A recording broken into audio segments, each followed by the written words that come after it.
이거 와서 벌써 심었네요. 예. 아, 이거 통영에서 갖고 오느라고 애 많이 썼어요. 윤희상 선생님이 항상 통영을 그리워하시고 그러셨다고 그래서 그때 그 일본에서 통영의 바다를 건너면서 보고 마음만 했다는 얘기에서 그분의 마음이 어땠을까, 무엇을 생각했을까. 네, 윤희상 선생님이 세계적인 작곡가이기 때문에 또 이 성악 전공을 하신 김정숙 여사한테 더 의미가 있는 이런 분인 것 같은데, 저 동백나무에 얽힌 사연이 어떤 게 있는 거죠? 그러니까요. 저 동백나무가 바로 통영에서 왔습니다. 네. 윤희상 선생 같은 경우는 사실은 세계적인 음악가라고 우리가 얘기하지만, 우리가 흔히 음악 얘기할 때 뭐 베토벤, 모차르트 생각하지 않습니까? 네. 현대 음악이 이제 쇼스타코비치, 그리고 말러, 브루크너 이런 분들이 등장하고, 현대 음악, 과거의 그런 형식들을 파괴하면서 굉장히 다양한 그런 현대인의 감성들을 보여주는 그런 음악을 하신 분이 이제 윤희상 선생이고, 아마 현대 음악계에서는 세계적인, 아마 우리나라를 대표한다면 백남준 아티스트 백남준 씨와 거의 번갈 정도로 예. 네. 세계에서 명성을 가진 분이고요. 그러나 과거에 이제 동백님 사건이라든가 이런 것 때문에 고초를 겪지 않았습니까? 동백님 사건을 좀 설명을 해주세요. 동베를린의 당시 1967년으로 아마 제가 기억하는데, 60년대 당시 이제 동베를린에 유학 갔던 유학생들이 북한과 연계돼서 간첩단 사건으로 그 당시에 상당수의 유학생들이 이제 고초를 겪었던 사건이에요. 윤희상 선생도 북한에 한번 갔다 온 거죠. 그렇죠. 네. 그 사안에 대해서 결국은 나중에 사실은 동백님 사건이, 동베를린은 이제 우리 이 한자 표현으로 동백님이라고 부릅니다. 그래서 네, 동베를린의 사건입니다. 그래서 동백나무를 가져간 게 그런. 그리고요. 그래서 통영에 가서 통영에 사실은 동백이 아주 아름답게 피는, 원래 고향이 그렇습니다. 윤희상 선생이 그래서 통영음악제, 통영의 과거 윤희상 음악제를 계속 열린 곳이 바로 이 통영이고요. 예. 여기에 동백나무가 정말 항상 아름답게 꽃피어 있습니다. 그래서 과거에 윤희상 선생이 이제 우리나라 이 입국 금지가 돼 있는 상황에서 우리나라 통영에 입국하지 못하고 일본을 거쳐가면서 고향의 통영에 동백나무를 그리워했다는 그 얘기를 네. 기억했다가 이번에 이 동백나무를 이제 통영의 동백나무를 가져간 건데요. 예. 이런 식물들은 외국으로 반입하기가 굉장히 어렵습니다. 통관 절차. 검역 이런 게 되게 그렇습니다. 까다롭잖아요. 세균이라든가 또는 풍토병이라든가 다양한 부분들이 있기 때문에 굉장히 까다로운데요. 이런 통관 절차를 거쳐서 우리 김정숙 여사가 이제 가져갔고,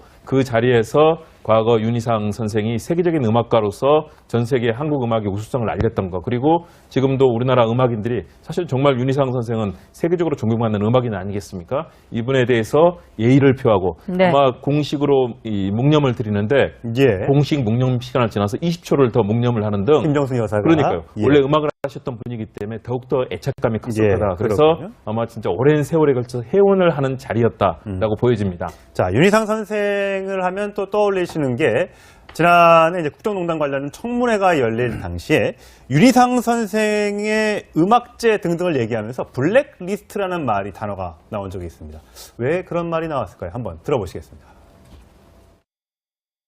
문화예술인 블랙리스트에 혹시 망자도 포함되어 있습니까? 저는 전혀 아는 바 없습니다. 통영에서는 그러니까 2006년에 윤희상 기념관을 준비를 했습니다. 윤희상 기념공원 그리고 윤희상 기념관이 이명박 정부 시절 2010년에 개관을 하는데, 밑도 끝도 없이 도천 테마공원이라는 이름으로 개관을 합니다. 전 세계에서 4대 음악제에 들어가는 음악제가 바로 윤희상 음악제였습니다. 통영의 모든 곳에서 이 윤희상의 이름이 사라졌습니다. 이 예술인 블랙리스트에 훨씬 더 이전에 훨씬 더 적극적인 방법으로 윤희상이라는 이름 세자를 말살을 하고 있는 것입니다.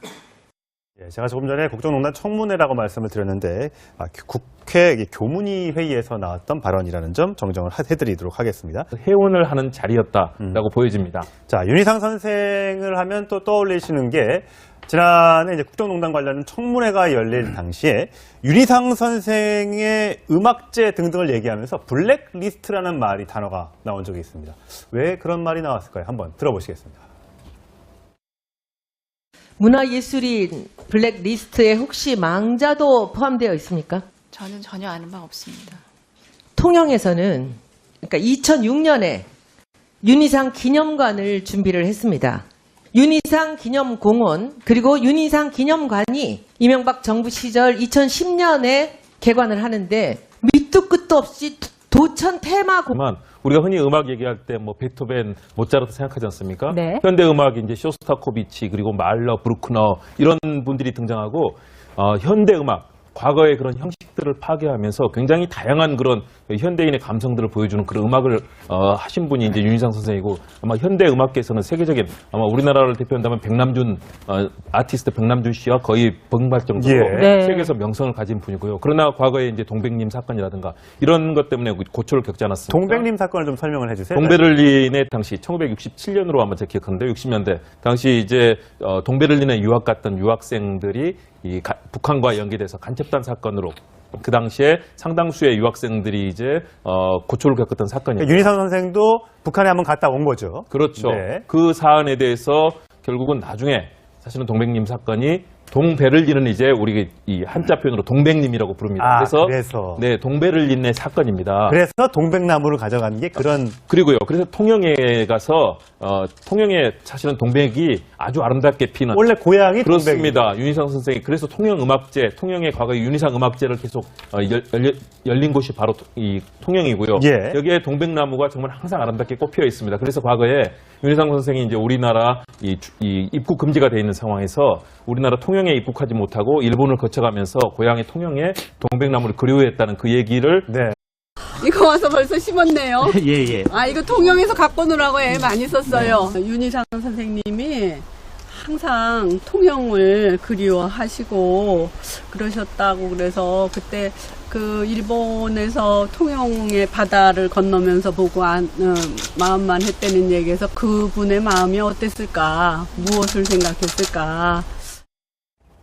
네, 윤희상 선생님이 세계적인 작곡가이기 때문에 또 이 성악 전공을 하신 김정숙 여사한테 더 의미가 있는 이런 분인 것 같은데 이 동백나무에 얽힌 사연이 어떤 게 있는 거죠? 그러니까요. 저 동백나무가 바로 통영에서 왔습니다. 네. 윤희상 선생 같은 경우는 사실은 세계적인 음악가라고 우리가 얘기하죠. 기억했다가 이번에 이 동백나무를 이제 통영의 동백나무를 가져간 건데요. 예. 이런 식물들은 외국으로 반입하기가 굉장히 어렵습니다. 통관 절차. 검역 이런 게 되게 그렇습니다. 까다롭잖아요. 세균이라든가 또는 풍토병이라든가 다양한 부분들이 있기 때문에 굉장히 까다로운데요. 이런 통관 절차를 거쳐서 우리 김정숙 여사가 이제 가져갔고 그 자리에서 과거 윤희상 선생이 세계적인 음악가로서 전 세계 한국 음악의 우수성을 알렸던 거 그리고 지금도 우리나라 음악인들이 사실 정말 윤희상 선생은 세계적으로 존경받는 음악인 아니겠습니까? 이분에 대해서 예의를 표하고 네. 아마 공식으로 이 묵념을 드리는데 예. 공식 묵념 시간을 지나서 20초를 더 묵념을 하는 등 김정숙 여사가 그러니까요. 예. 원래 음악을 하셨던 분이기 때문에 더욱더 애착감이 컸을 예, 거다. 그래서 그렇군요. 아마 진짜 오랜 세월에 걸쳐